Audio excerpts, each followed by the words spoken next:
From the world of AV programming and control with James King, I'm Steve Greenblatt, and this is Ask the Programmer. Hey, James, I'm glad to have another show. I think we have a great topic for us to discuss today. Oh, I think it's a great topic. And now thinking about it, we're 82 episodes in, and we're kind of leading. We met really online and we got this idea from a conference we virtually, but I think kind of fits timely with our topic today. Absolutely. Yeah. We're actually slowly approaching our second year doing this, and it's that which is going to be a few episodes past 100, which is going to be a nice milestone for us. Yeah, definitely agree. So what we wanted to talk a little bit about, and it's actually something that we take, both of us take a lot of pride in, and it's, getting to connect with other people and going to events and seeing some of those of you out there who are listening, and it means the world to us when you come up and introduce yourself, and when you say that you're a listener of the show. And we really can't express enough how important that is to us, and we hope that you continue to do that more, and you reach out, and if you would do that on social media. We have some stickers that we introduced at Infocom. If you didn't get to see us there, we'll be sending those out in the mail to those of you who reach out to us. But and please display those proudly, and share your favorite episodes and get more people involved. So our topic for today is, recently I've been on the road a lot, and I was attending a couple of events, one of them being Crestron Masters and one of them being CEDIA.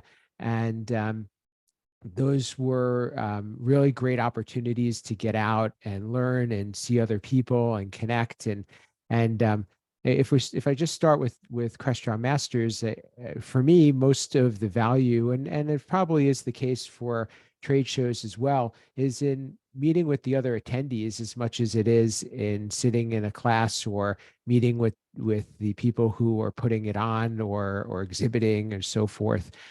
Just because it's great to have that conversation that you wouldn't normally get a chance to have, kind of is why people are saying it's important to go back to an office. So, James, I'll share a little bit about my experience, but I know that this is important to you too, whether it's online or in person. And as you said, if it wasn't for that, we wouldn't probably be doing the show. But what can you share about some of the things that you have gotten out of going to events, and be able to help people to justify that investment, whether it's time or money? Really? I can almost go to my current role. Because I connected with people online, folks in the higher ed realm, um, and other AV world online, as we met AV and AM. Great thing. I mean, I connected with Joe just say away on his podcast, and that's really got me going and got me out of my shell. And then I attended Infocom in Florida, which it was after the COVID one. So it was, not many folks there. But I actually got to talk with like Frank from UNLV.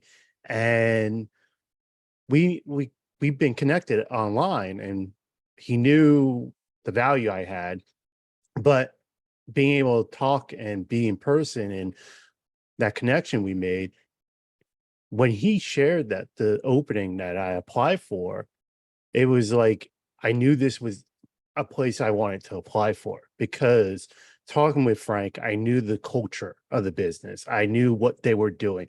They were doing some amazing stuff that I was like, I want to be part of. And yeah, could I gotten that online? Yes. But nothing like being in person, sitting in the same room. We were comparing lectern designs and how we help our faculty, and it was a very valuable experience. And like I said, it made me want to apply for the position I'm currently in now. Yeah, if you think about it, that's pretty major considering it's life changing. You moved your family across the country, and obviously you must have left a good impression with him as well. Yeah, he's definitely was an advocate for me. All up and up. I mean, nothing, anything that was done behind the doors. Everything was up in front. He was very stepped out when he was allowed, and then quiet when he couldn't do things with the job. But it was good. He definitely gave me some insight about the culture and the value, and I definitely think he was an advocate on the panel for me as well. So it was a good experience, and that's a value that connections have online. I mean, even this podcast, I'm sure we have tons of listeners, and that's because of the value that you and I have meeting on AVN AM and the HEPMA virtual conference, and decided that, hey, let's start this podcast. Absolutely. Yeah. I mean, we, when you were in New Jersey, we were only like probably less than 2 hours apart, and we hadn't gotten together. It took going to Florida to get together at Infocom, Yes. for that to happen. But it's, yeah, you know, I think that what it comes down to, if we, zoom out a little bit, it's about community, which is a lot about what we're trying to build here.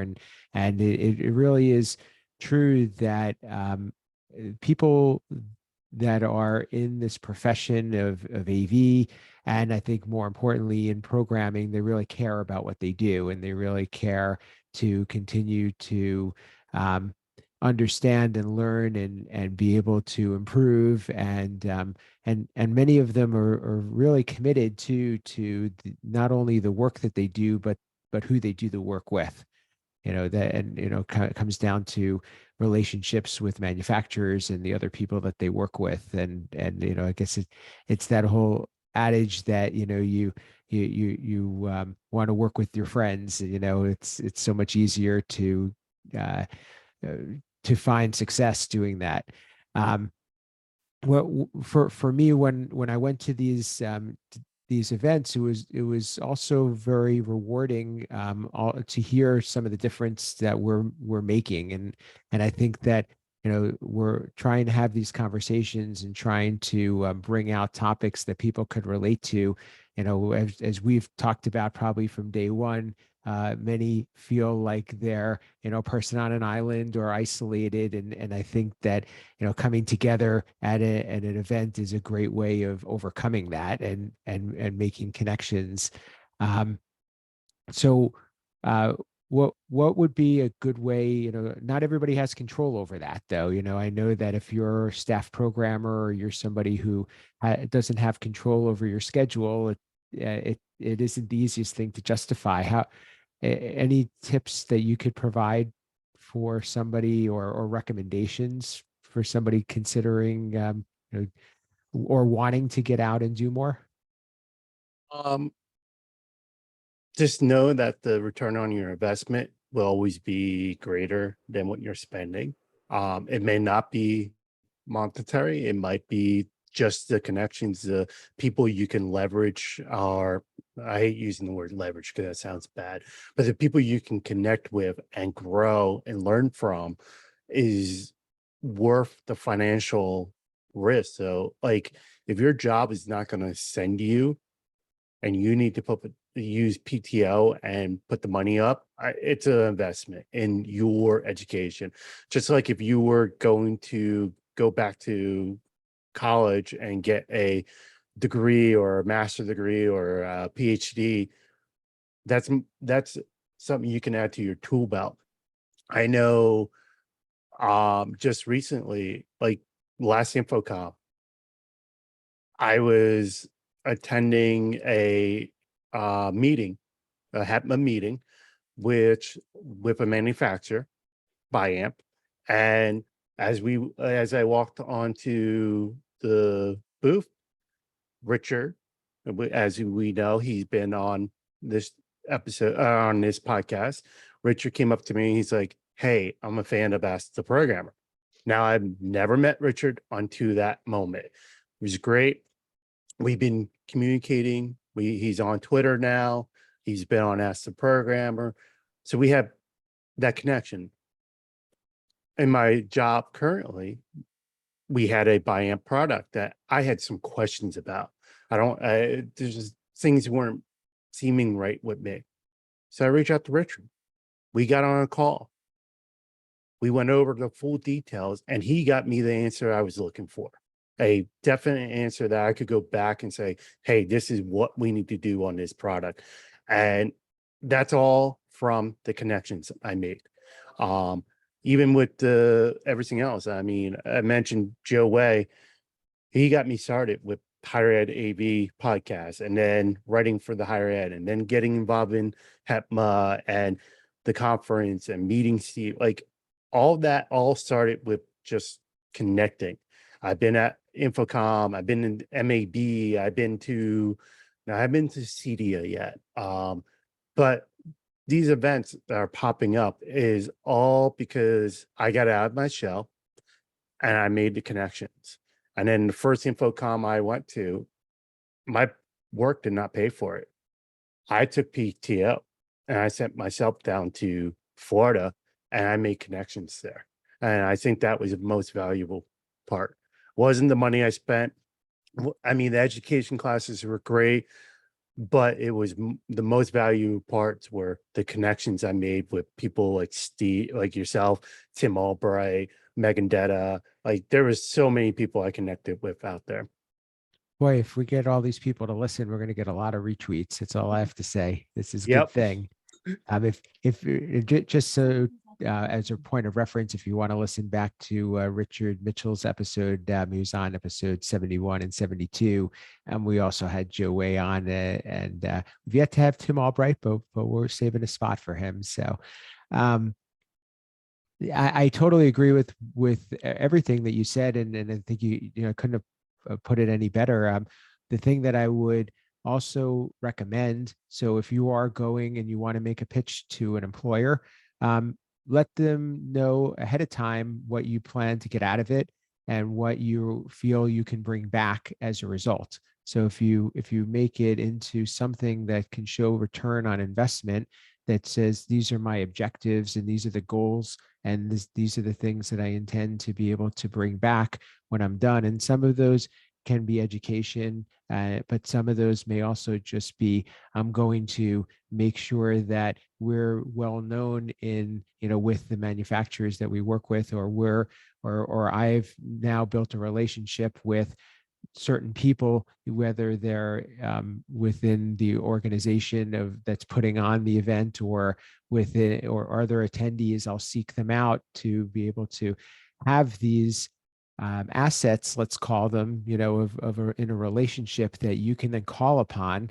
that you wouldn't have already had, and that's where the return is. So I think you're 100% right, and also for if you're doing it on your own, again, look at it from the perspective of what's my goal. Because when you go to an event, the key is to know going in what does success look like, and what is it that you're trying to achieve.